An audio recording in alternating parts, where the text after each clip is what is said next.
ಇನ್ನು ವಿಜಯಪುರದಲ್ಲಿ ಪಿಸ್ತೂಲನ್ನು ತೋರಿಸಿ ಚಿನ್ನಾಭರಣವನ್ನು ದರೋಡೆ ಮಾಡಿರುವಂತಹ ಪ್ರಕರಣವೊಂದು ಬೆಳಕಿಗೆ ಬರ್ತಾ ಇದೆ. ಎಲ್ಲಾಗಿದೆ ಇದು? ವಿಜಯಪುರದ ಯಾವ ಭಾಗದಲ್ಲಿ ಈ ರೀತಿಯಾಗಿ ಆಗಿದೆ? ಎಷ್ಟು ಚಿನ್ನಾಭರಣಗಳನ್ನು ದರೋಡೆಯನ್ನ ಮಾಡಿದ್ದಾರೆ? ಗನ್ ತೋರಿಸಿ ಚಿನ್ನಾಭರಣವನ್ನು ದರೋಡೆ ಮಾಡುವಂಥದ್ದು ಅಂದರೆ ಯಾವ ಭಯಾನೂ ಇಲ್ಲದೆ ಇರೋ ರೀತಿಯಲ್ಲಿ ಬೈಕ್ನಲ್ಲಿ ಬರ್ತಾರೆ ಇಬ್ಬರು ಮುಸುಕುಧಾರಿಗಳು, ಕೃತ್ಯವನ್ನ ಎಸಗ್ತಾರೆ. ಗನ್ ತೋರಿಸಿ ಸುಮಾರು 100 ಗ್ರಾಂ ಚಿನ್ನಾಭರಣವನ್ನು ದರೋಡೆ ಮಾಡ್ಕೊಂಡು ಹೋಗಿರೋದು. ವಿಜಯಪುರ ಜಿಲ್ಲೆ ಚಡಚಣ ತಾಲೂಕಿನ ಹಲಸಂಗಿ ಗ್ರಾಮದಲ್ಲಿ ನಡೆದಿರುವಂತಹ ಘಟನೆ ಇದು. ಝಳಕಿ ಪೊಲೀಸ್ ಠಾಣಾ ವ್ಯಾಪ್ತಿಯಲ್ಲಿ ನಡೆದಿರುವಂತಹ ಘಟನೆ ಸಿಸಿಟಿವಿ ದೃಶ್ಯಾವಳಿಗಳಲ್ಲೂ ಕೂಡ ಸೆರೆಯಾಗಿದೆ. ಸೊ ಏನು ಎತ್ತ ಅನ್ನುವಂಥದ್ರ ಬಗ್ಗೆ ಡೀಟೇಲ್ ಆಗಿ ನಿಮಗೆ ದೃಶ್ಯಗಳ ಸಮೇತವಾಗಿ ತೋರಿಸ್ತೀವಿ, ನೋಡಿ. ಅಲ್ಲಿ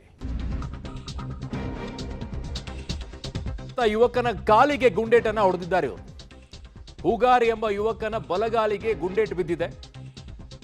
ಯುವಕನ ಕಾಲಿಗೆ ಗುಂಡು ಹಾರಿಸಿದ್ದಾರೆ ದರೋಡೆಕೋರರು. ಗಾಯಾಳು ಯುವಕನಿಗೆ ಚಡಚಣ ತಾಲೂಕು ಆಸ್ಪತ್ರೆಯಲ್ಲಿ ಚಿಕಿತ್ಸೆಯನ್ನ ನೀಡಲಾಗ್ತಾ ಇದೆ. ಘಟನಾ ಸ್ಥಳಕ್ಕೆ ಝಳಕಿ ಪೊಲೀಸರು ಭೇಟಿಯನ್ನ ನೀಡಿ ಪರಿಶೀಲನೆಯನ್ನ ಮಾಡಿದ್ದಾರೆ.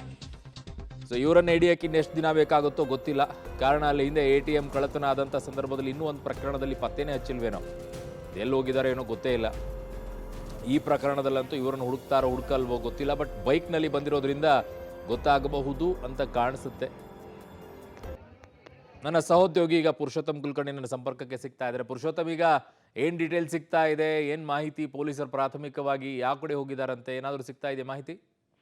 ಅರುಣ, ಸದ್ಯಕ್ಕೆ ಅಂತಂದ್ರೆ SP ಲಕ್ಷ್ಮಣ್ ನಿಂಬೂರಿಗೆ ಅವರು ಸೇರಿದಂತೆ ಪೊಲೀಸ್ ಇಲಾಖೆ ಸಂಪೂರ್ಣವಾಗಿ ಏನಂತಂದ್ರೆ ಪರಿಶೀಲನೆ ಕೂಡ ನಡೆಸಿದ್ದಾರೆ. ಮತ್ತು ಏನೊಬ್ಬರು ಗುಂಡು ತಗಲಿದೆ ಅವನು ಕೂಡ ಏನು ಅಂತಂದ್ರೆ ಈಗ ಖಾಸಗಿ ಆಸ್ಪತ್ರೆಗೆ ವಿಜಯಪುರ ಕೂಡ ರವಾನೆ ಮಾಡಿದ್ದಾರೆ.